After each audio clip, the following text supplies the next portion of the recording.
There was a beautiful blue sky contrasting with a world of buildings.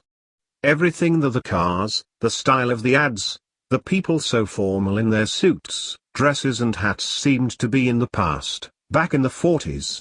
As he walked, Andrew repeated only one thing: am I really dreaming this? Wait. Heavens. I almost forget. She enters the shadows of the alley. She turns around, gesturing with her hand over her face. She now wore a mustache. It's me. Abeleen Grant.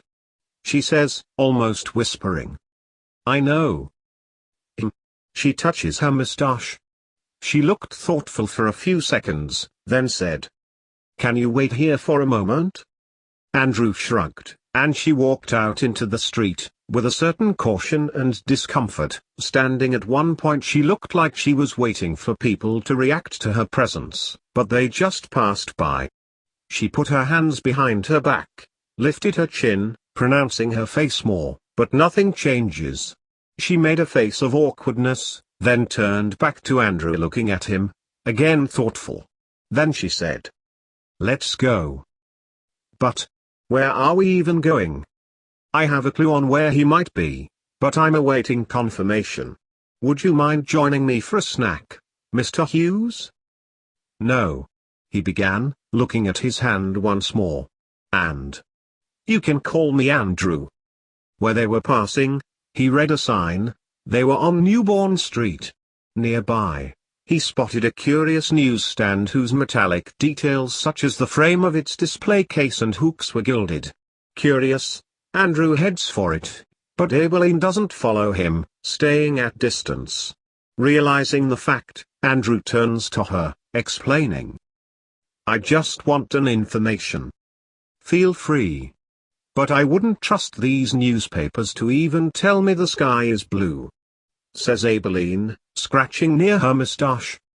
Going to the newsstand, Andrew greeted the magazine seller, and headed to the stand, where there were several newspapers, like the Sitchin Watch, the Rorschach, the Bag of Ad, the Testament, but nothing that was familiar. A boy's voice is heard from behind his back. 2-0, or 3-1 Charlie? Asked a 10-year-old boy chewing gum, wearing a cap, vest over his shirt, who was also looking for content at the stand. 2-0 for the Benedictines, our favorites. Why Shorp should play today, replied the seller, who then addressed Andrew. And you, young man? Who takes the golden calf, the Benedictines or the Lutherans? Looks like the Benedictines are really the favorites, Andrew said, just repeating what he had just read in the sports section of the Daily Rodeo about the baseball game. See? Only you and your father still hope them to win the championship, commented the seller. It's not just me and my dad. Everyone in the Apostolic District is rooting for the Benedictines.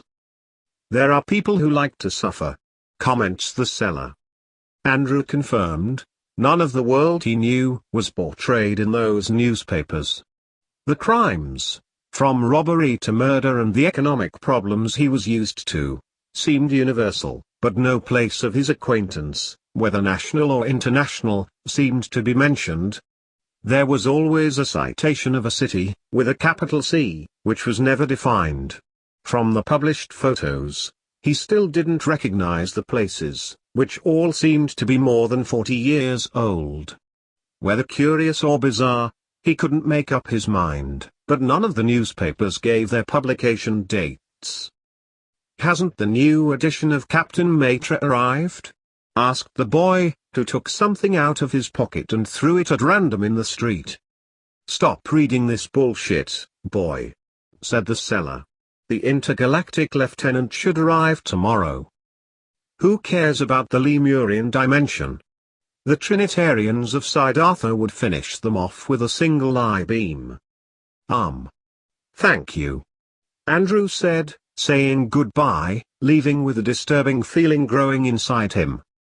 Won't you take anything? Did you take a look at the cover of Maspero's magazine? I don't think I've ever seen a more sassy representation of suburban nymphets in a periodical of fiction. Maybe another time, Charlie. The seller says goodbye with a tap of his cap, and Andrew with an uncomfortable greeting. Seeing him returning, Abeleen immediately says, "Whatever you read there, spare me." At that moment, Andrew followed with his eyes a pigeon that flew over between the buildings until it disappeared, and saw the biggest skyscraper he would ever see, for it disappeared as it advanced literally towards the sky. "This place," Andrew muttered to himself. "Are you feeling ill?" asks Abeleen.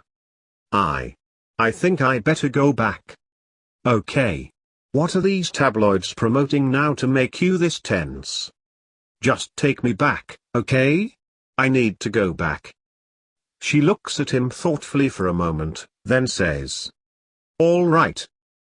In a shoe and leather goods store called Stellion, in front of the door, looking cautiously around, she knocks 3 times and turns the knob. The familiar bedroom is immediately seen with its museum trinkets,